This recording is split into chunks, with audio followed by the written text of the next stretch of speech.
औज़ुबिल्लाहि बिस्मिल्लाहिर्रहमानिर्रहीम इय्याका नअबुदु व इय्याका नस्तईन।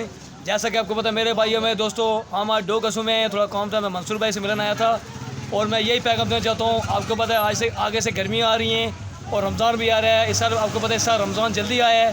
23 तारीख को रमज़ान 2023 को रमज़ान है और 12 रोज़े बुध 23 तारीख को रमज़ान है, पहला रोज़ा है।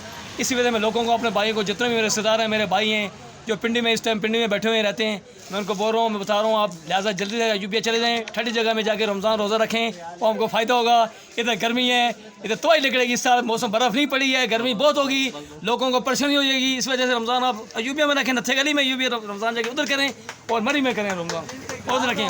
बाकी लोगों को कारोबार देखिए इतनी महंगाई हो चुकी है, इतनी महंगाई हो चुकी है, सोचे भी आपने, और बहुत महंगाई हो, लिहाजा इसका भी ख्याल। दूसरी तरफ ये भी कह रहे हैं लोगों के महंगाई, लोग गरीब आवाम चक्की में फंस गई है किस्म की, और लोग परेशान हो गए हैं। हालात बहुत मुल्क के ख़राब हो चुके हैं।